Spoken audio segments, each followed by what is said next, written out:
2020년 9월 1일 화요일 새벽입니다.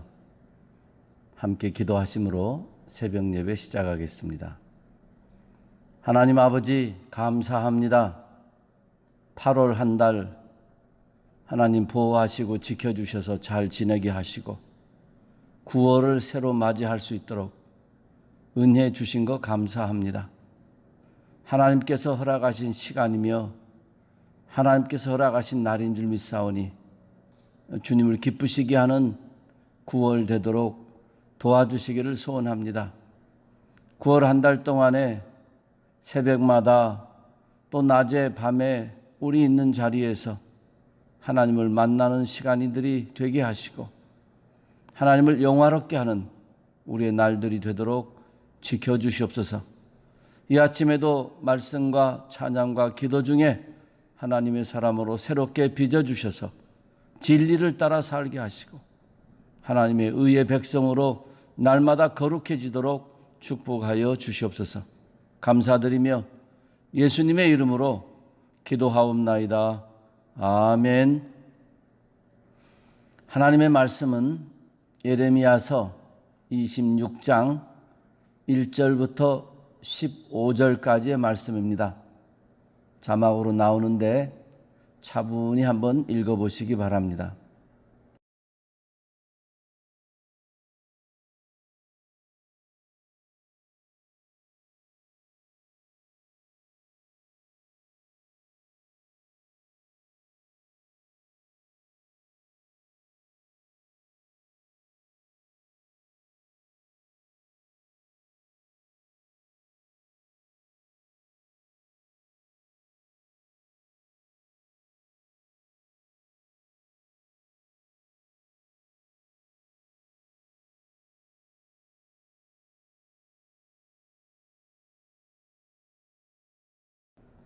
예레미야서는 조금 우리의 시각과 마음의 자세가 전환되어야 합니다. 우리가 지난번에 계속 살펴본 로마서는 바울 사도가 로마서를 통해서 복음의 직접적인 설명과 또 그리스도인의 삶을 전달해 주어서 우리에게 실감나는 귀한 말씀들이었습니다. 그러나 이제 예레미야서는 역사적 시각과 또 예언 선지자적인 시각으로 함께 보아야 합니다. 구약 시대의 말씀이고 그 시절의 이야기이고 그때의 예언이지만은 이 말씀을 통해서 우리는 우리 자신을 살피고 우리를 만들어 가야 합니다. 만약에 내가 그때 살았더라면 하는 시각으로 그런 자세로 마음을 살펴봐도 좋을 것입니다. 그때 내가 그 자리에 있었는데 예레미야 선지자가 이런 말을 했지. 이 사람들은 이렇게 반응했는데 나는 어떻게 반응했을까? 어떻게 반응해야 될까? 이런 것들을 생각하시면서 그때의 그 말씀이지만 오늘 나에게 주시는 말씀으로 우리의 현실에 적용하여서 그래서 나를 돌아보고 나를 성찰하고 내가 하나님 앞에 이 예언과 선지자의 말씀을 듣는 그런 심정으로 들으면 유익이 될 것입니다. 예레미야는 유다왕 요시야, 즉 개혁을 일으키는 왕이죠.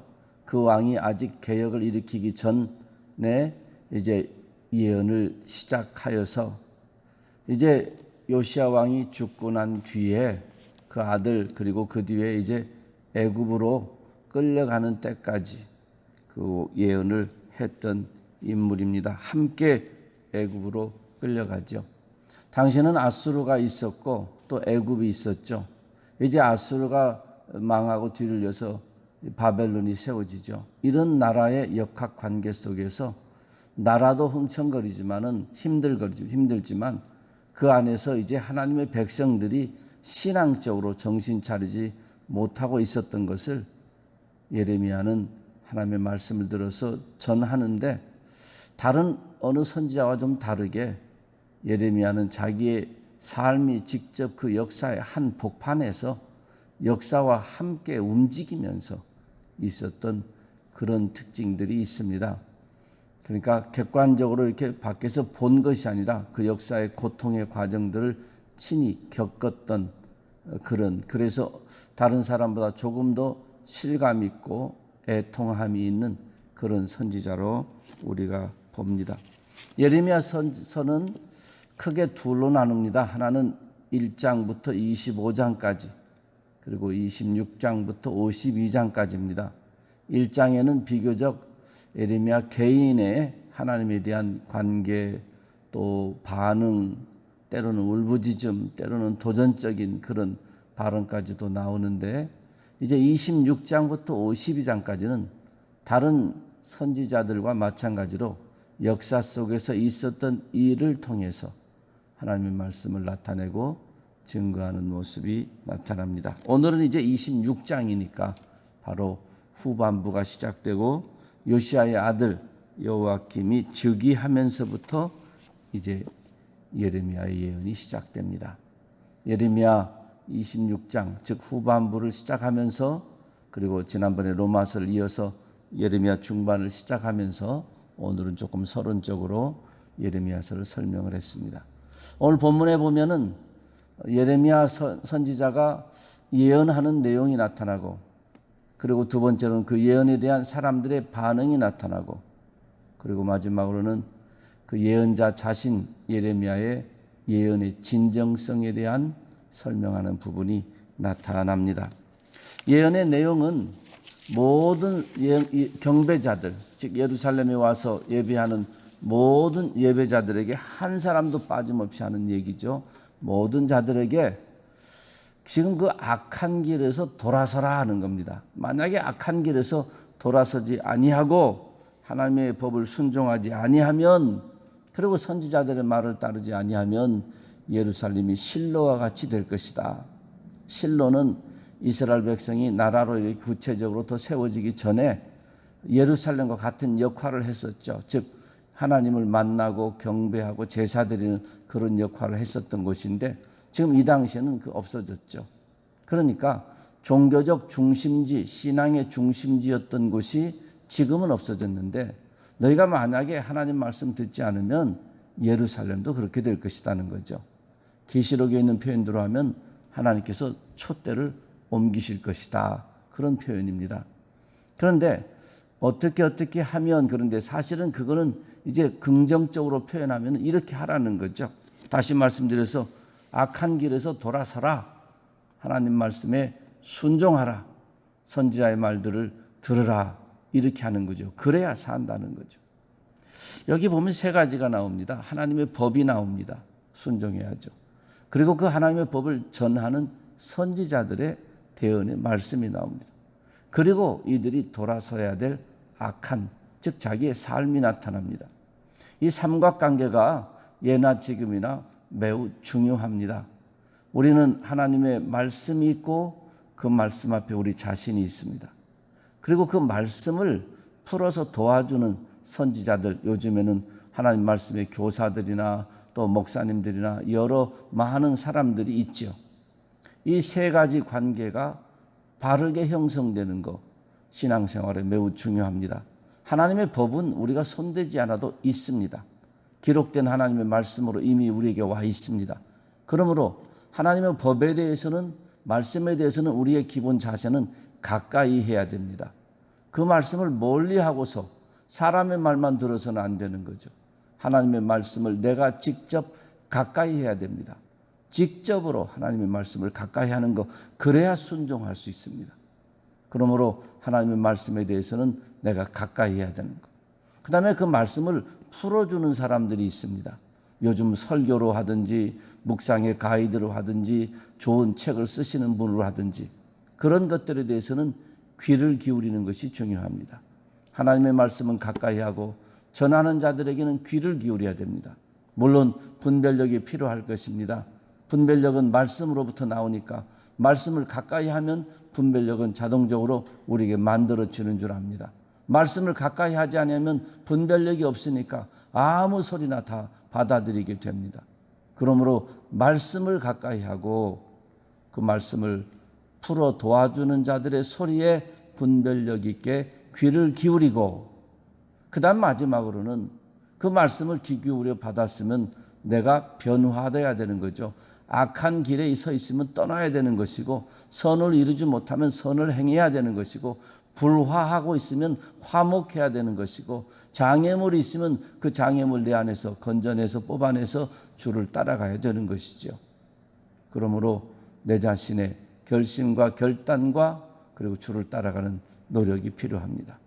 이것을 이제 구약적인 표현으로 하나님께서 예레미야를 통해서 말씀하신 거죠. 말씀에 순종하고 선지자들의 말을 듣고 그리고 악한 길에서 떠나라. 이건 오늘 우리로 받고 나서 하나님의 말씀을 가까이 하고 선지자들의 말을 분별력 있게, 말씀 푸는 자들의 분별력 있게 귀를 기울이고, 그리고 내 안에게 나에게 온 말씀은 들어서 나를 변화시키는 말씀의 운동력을 삼아야 됩니다. 그런가 하면 두 번째로는 이제 이들이 반응을 합니다. 이 당시에 예레미야 선지자 앞에 있었던 이 사람들의 반응은 거부였습니다. 선지자가 말하는 것을 거부했습니다. 자기들의 모습을 아니까 그러기도 하고요. 예루살렘이 망한다고 하니까 그것도 싫고요.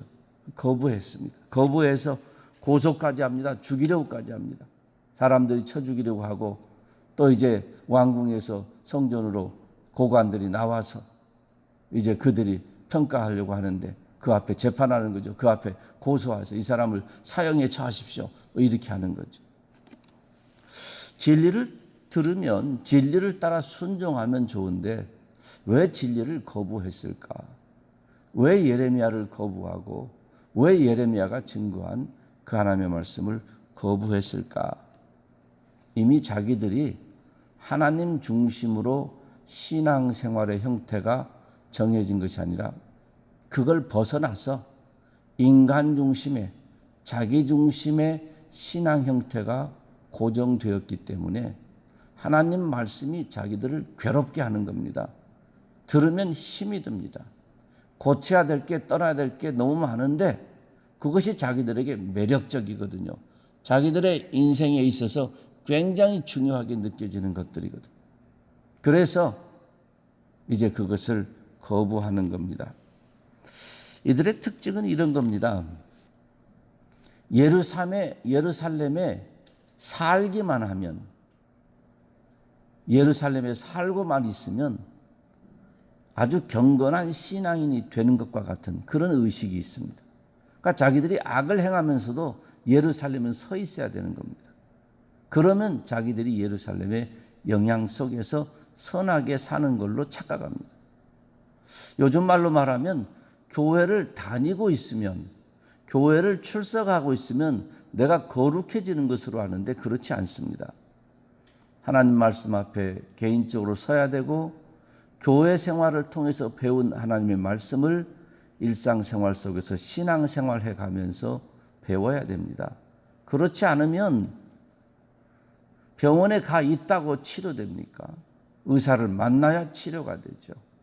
약국에 가 있다고 치료됩니까? 약을 먹어야 치료가 되죠. 그러므로 예루살렘에 산다고 해서 다 경건해지고 거룩해지고 하나님의 은혜를 받는 것이 아니라 예루살렘에 살든 예루살렘 밖에 살든 하나님과의 관계에 바로 서 있어야 되는데 이들은 예루살렘에 살기만 하면 되는 줄 알아서 예루살렘이 실로와 같이 된다니까 그럴 수는 없다는 거죠.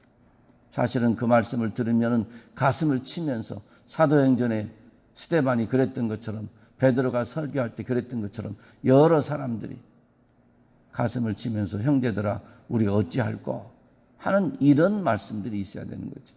근데 그러지를 못했습니다. 여러분 진리를 들을 때 듣는 귀가 있는 거 복됩니다.